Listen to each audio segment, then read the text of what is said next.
Assalamualaikum warahmatullahi wabarakatuh. Perkenalkan, nama saya Sherina Indah Syafitri, absen 31 kelas 10-8. Saya di sini akan menjelaskan dinamika atmosfer. Dinamika atmosfer terdiri dari beberapa bagian, yaitu yang pertama adalah lapisan. Lapisan merupakan struktur atmosfer yang terbagi menjadi beberapa lapisan. Lapisan dibagi menjadi 5. Yang pertama ada troposfer, lapisan terendah, tempat terjadinya cuaca. Yang kedua ada stratosfer, melindungi bumi dan matahari terdapat di lapisan ozon. Yang ketiga adalah mesosfer, melindungi bumi dari meteor, suhu terendah dan yang mencapai minus 90 derajat Celcius. Yang keempat ada termosfer, terdapat listrik dan orbit satelit, terjadi ionisasi gas dan aurora. Yang kelima ada eksosfer, lapisan hampa udara, tempat kehancuran meteor. Yang kedua ada perubahan cuaca dan iklim. Yang pertama, cuaca meliputi daerah tertentu saja, sementara iklim meliputi daerah yang luas. Cuaca diamati dalam waktu yang singkat, dan iklim diamati dalam waktu yang cukup lama, sekitar 11-30 tahun. Cuaca yang mudah berubah-ubah, sementara iklim bersifat stabil dan tidak mudah berubah-ubah.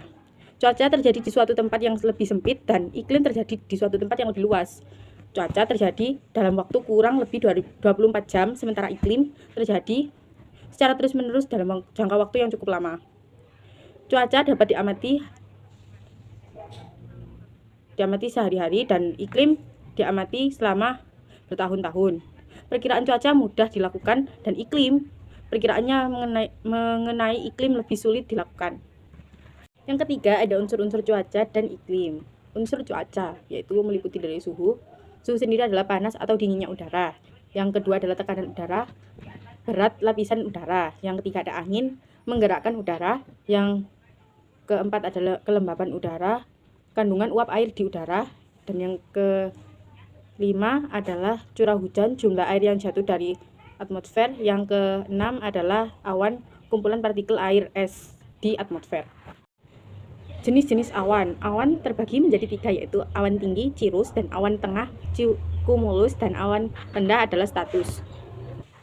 Awan tinggi atau awan cirrus dibagi menjadi 3, yaitu cirrus vibratus adalah awan yang sangat tinggi di atas 6.000 meter, warnanya abu-abu atau putih. Awan yang kedua ada cirrus unirus, yaitu bentuknya seperti kuku atau ekor kuda, warnanya putih atau abu-abu. Yang ketiga ada cirrus spicatus, yaitu lapisan-lapisan atau gelombang putih seperti awan-awan kecil. Yang kedua ada awan tengah cumulus, dibagi menjadi 2, yaitu cumulus humilis, rendah dan datar, dan memiliki pucuk menggelombang berajar dan berwarna abu muda. Yang kedua ada cumulus mediocris, yang berbentuk lebih tinggi dan berkembang lebih dari cumulus humilis.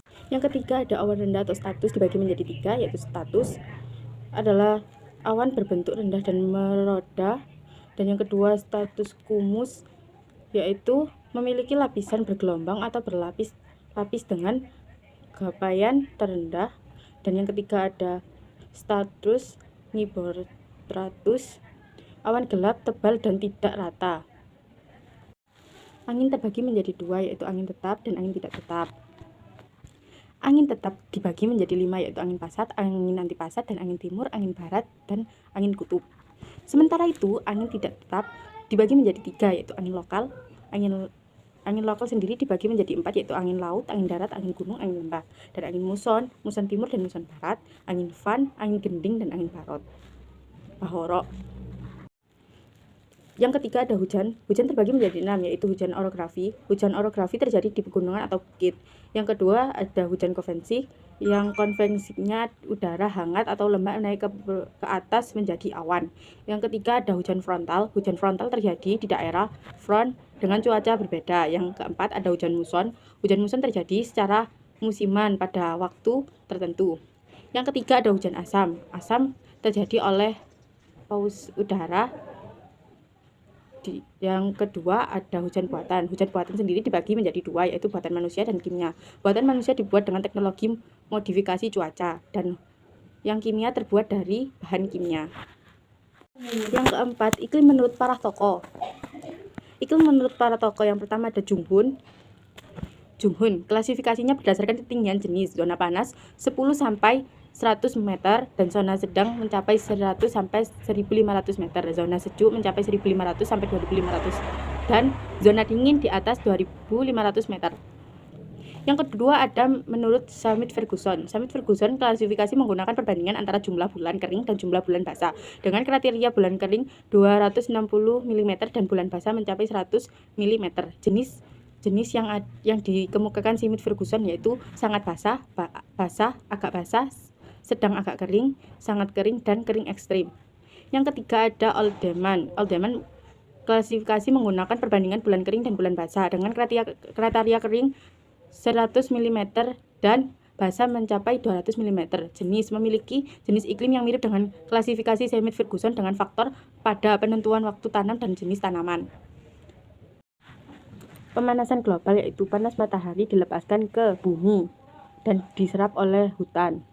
Setelah diserap hutan dan bumi, panas matahari akan mengalami radiasi yaitu gas rumah kaca dan memantulkan panasnya kembali ke atmosfer. Setelah itu akan terjadinya pemanasan global.